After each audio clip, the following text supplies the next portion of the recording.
Hello everybody. I just want to talk about Dad on behalf of the three of us kids, myself, Mike, my sisters Kim and Peter. But before I do, I just want to point out I'm 6,000 miles away, but not only am I 6,000 miles away, but I'm away from home. I heard about Dad's passing whilst on holiday in a little cottage in the wilds of West Wales. So this is recorded on my phone. I do apologise for that. But Dad's timing was never great. Here we go. So Dad was born in 1930 and raised during the war. The son of a coal miner who was determined his son wouldn't follow him down the mines. He left school at 14 for a 7-year apprenticeship as a painter and decorator. Sadly, I don't know much about his life before he had kids.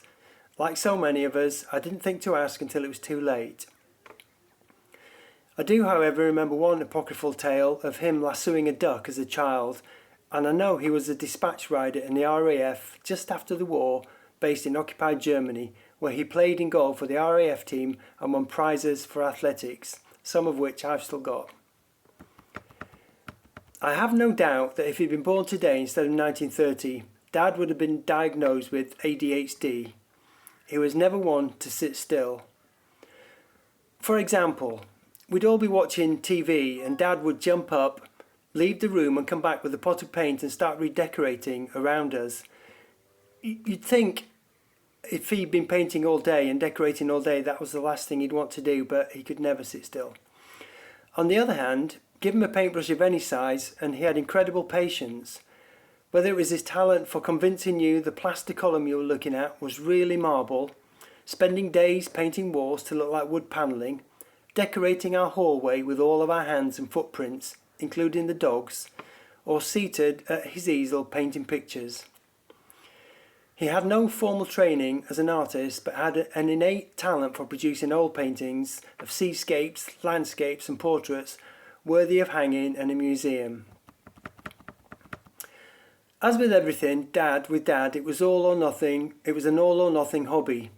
He wouldn't paint for years, but once the fancy took hold, he'd sit perfectly still for weeks on end, his tongue sticking out in concentration, finally emerging weeks or days later with a whole new collection of paintings.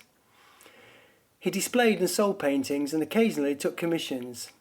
I suspect most people knew him have a painting or drawing hanging somewhere in their home. For a very brief time and for some unknown reason, he came to retire in Somerset. He was so disappointed with his lack of view in the small terraced house where he lived, he painted one on his wall, a French window opening onto a sunlit valley.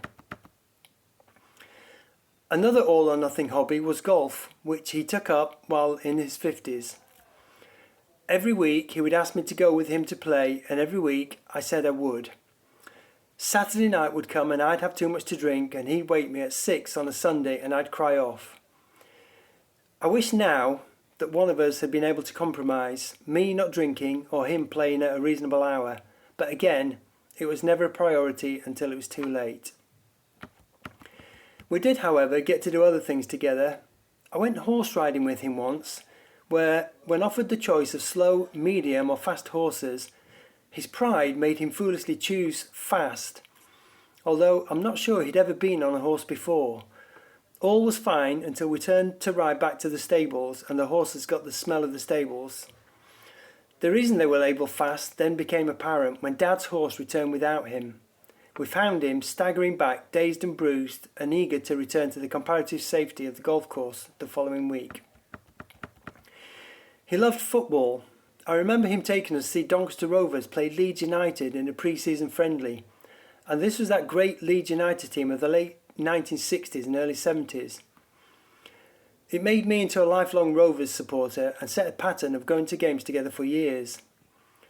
We'd moved to South Africa shortly afterwards, so it was the great and sadly missed Florida Albion whom we gave our support to, rather than Doncaster Rovers.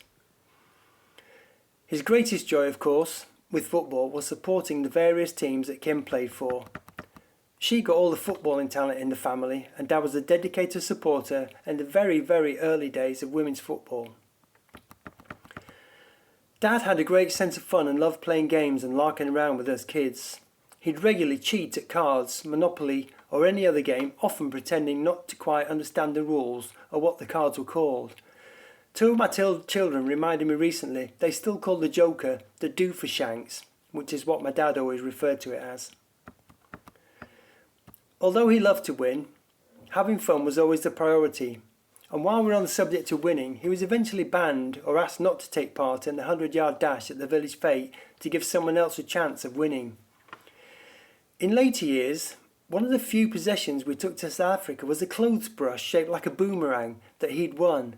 It had tooth marks where the dog had chewed one end, and it was only as I grew older I realised the significance to him of a reminder that he'd once been the fastest man in the village, and why that had made it halfway round the world when we'd left so much else behind. Dad was the best at the world at pulling faces and making childlike fart noises. He could touch his nose with his tongue, which I think had more to do with the size of his nose than the length of his tongue. And he once won second prize in the Sunday Times gurning competition back in the late 70s. Holidays, they were always an adventure. Even though we lived in God's own country, Yorkshire for those of you who don't know, holidays were always taken as far away as possible. Cornwall, Scotland, Wales and the Lake District for example. Odd, given that it had the worst sense of direction and he would refuse to stop and ask where we were or how to get where we were going. I was reminded by my sisters of one holiday where we spent the first night back at home after spending the whole day driving around in circles. I have no memory of where we were trying to get to, but home is where we ended up. And my only memory of Coventry as a child was spending hours and hours trying to get out of it. And then there was the first camping trip. We arrived in Devon in the rain with a borrowed tent that he'd no idea how to erect. Luckily, a more experienced camper took pity on us and came to our rescue. Otherwise, we might still be there, huddled together, soaked and shivering.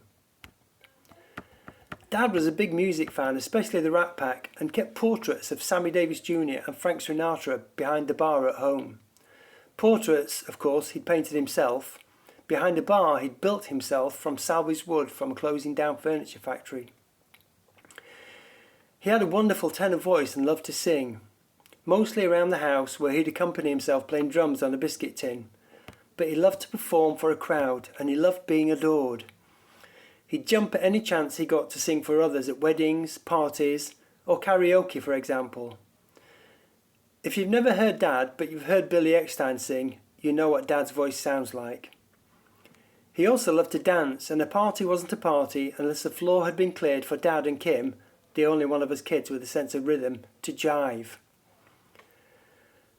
As kids, I don't think we ever thought of Dad as courageous. I can think of many adjectives I might have used to describe him, but brave, heroic probably wouldn't have featured.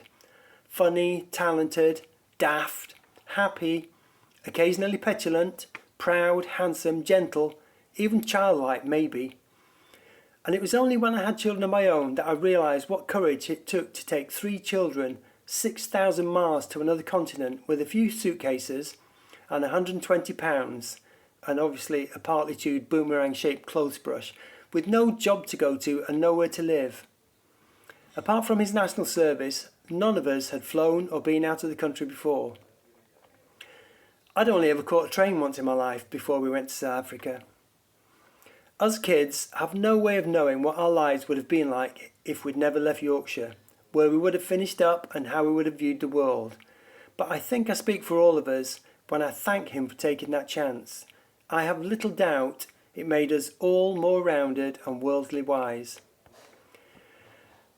And before I go, I need to thank Moira on behalf of all of us kids for taking such care of him.